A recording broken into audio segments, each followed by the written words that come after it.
Crypto products and NFTs are unregulated and can be highly risky. There may be no regulatory recourse for any loss from such transactions. दोस्तों NFTs यानी कि non fungible tokens बड़े सालों से उपलब्ध थे, पर उनको प्रसिद्धि 2020 के अंत में जाके और 2021 के जो शुरुआती दौर था तभी जाके मिली।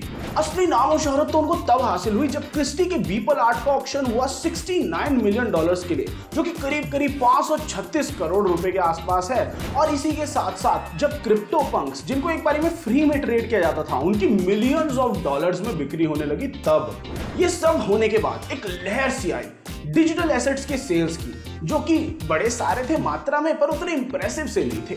और उसके बाद आए NFT टोकन्स, जो कि एक कई मिलियन डॉलर्स में थे कीमत में।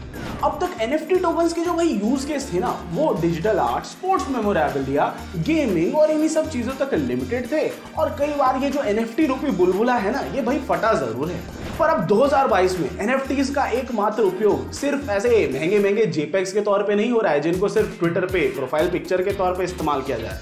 अभी हाल ही में NFTs के लिए एक नया इस्तेमाल सामने आया है डिसेंट्रलाइज्ड फाइनेंस की दुनिया में, जिसका नाम है NFT लेंडिंग। इसके तहत लोग अपने NFTs को गिरवी रख सकते हैं क्रिप्टो एसेट्स के बदले में।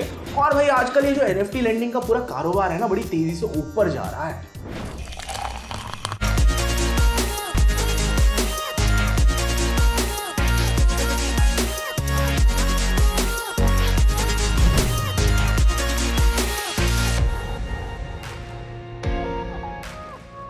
नमस्कार मित्रों, स्वागत है आपका क्रिप्टो अनफिल्टर्ड के एक नए एपिसोड में। मैं हूं आपका दोस्त आयतन आझा और आज हम बात करने वाले हैं NFT लेंडिंग के बारे में।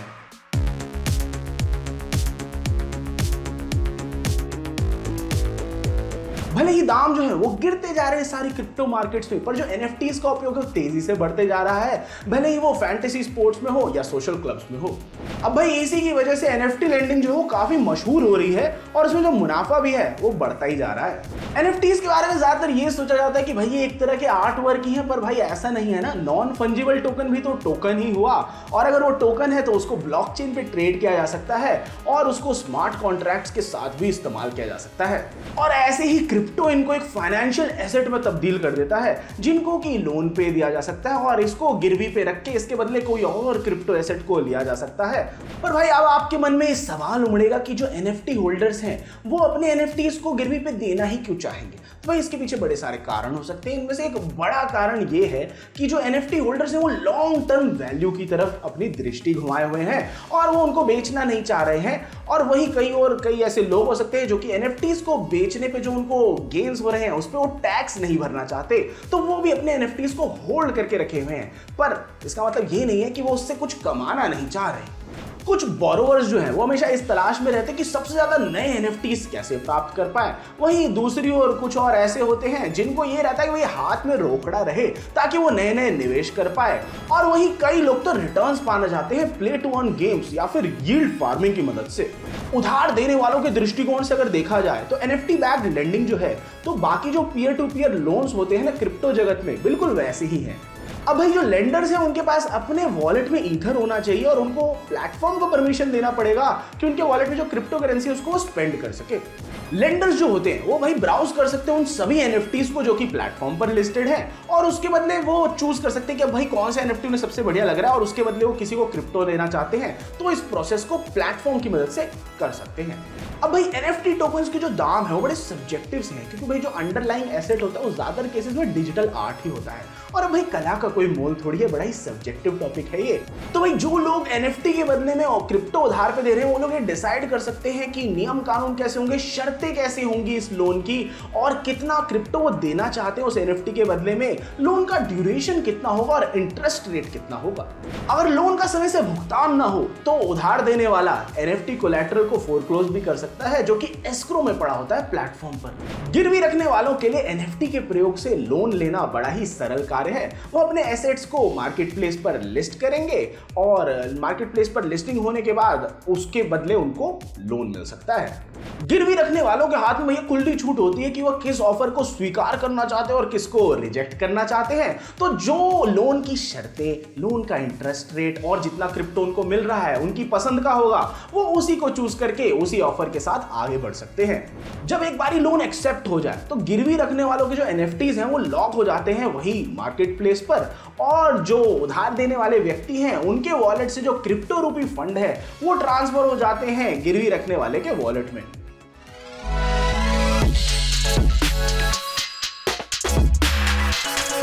दोस्तों, रशिया ने एक सैन्य आक्रमण किया था यूक्रेन पर फरवरी के महीने में, और वो बड़े ही लंबे समय से चला आ रहा है और काफी सारे लंबे समय से चली आ रही जियोपॉलिटिकल टेंशंस के कारण ये हुआ था। और ऐसा देखने में आ रहा है कि जो क्रिप्टो कम्युनिटी है उसने काफी बड़ी भूमिका निभाई है यूक्रेन की मदद करने में, इस फाइट को सस्टेन करने के लिए। स्विट्जरलैंड की सरकार ने अभी हाल ही में घोषित किया है कि वो कड़े कदम उठाएंगे क्रिप्टो एसेट्स को फ्रीज करने के लिए जो कि रशियन नेशनल्स या फिर रशियन उद्योगों द्वारा होल्ड किए गए हों और उनकी सीमा के भीतर हो।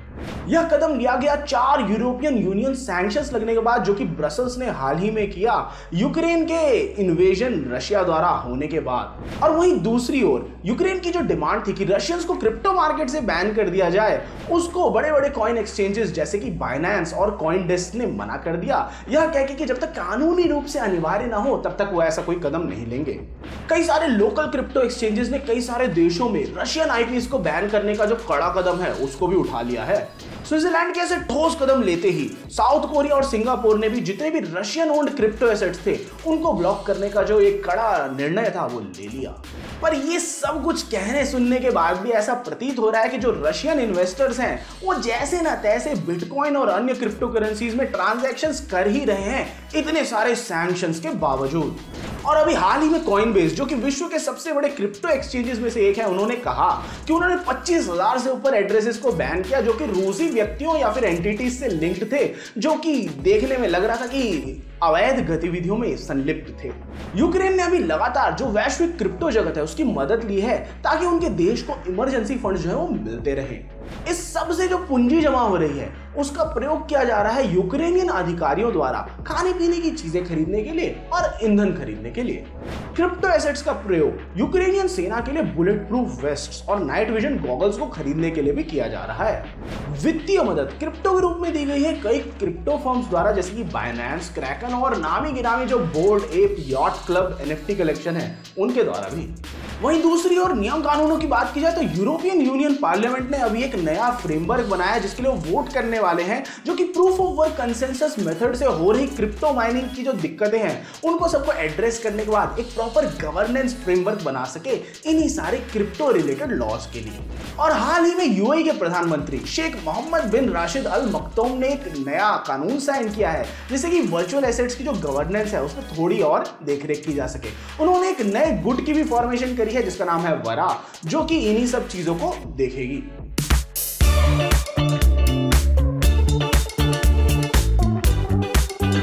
दोस्तों, अभी बिटकॉइन स्ट्रगल कर रहा है इतनी लंबी जो बियर रन चल गई है उसको बीट करने के लिए, और बड़ा ही शार्प प्राइस डिक्लाइन हुआ था पिछले पूरे हफ्ते में, जिसकी वजह से बिटकॉइन की वैल्यू ड्रॉप होके $30,000 यानी कि 23.3 लाख से गिरते गिरते $20,000 के आसपास आ गई है, जो कि ऑलमोस्ट 15.5 लाख होता है।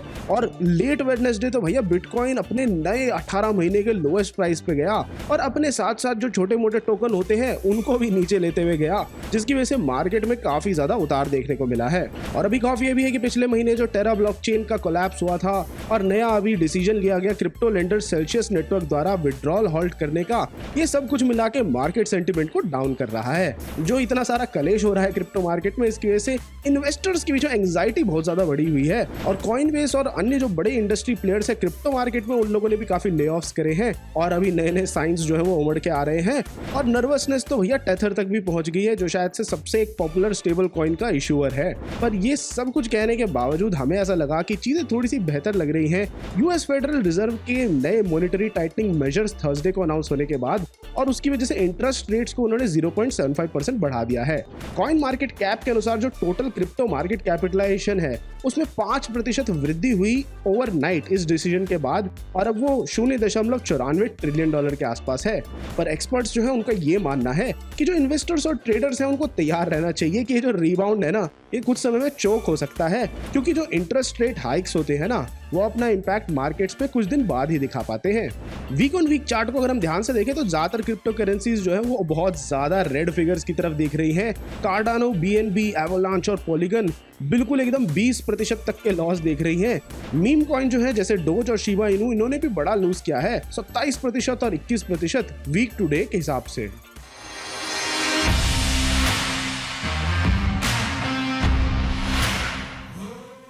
दोस्तों जो ओवरऑल मार्केट है वो ऊपर गई 6.93% पिछले 24 घंटों में। इथेरियम जो है वो 5.68% ऊपर उठा।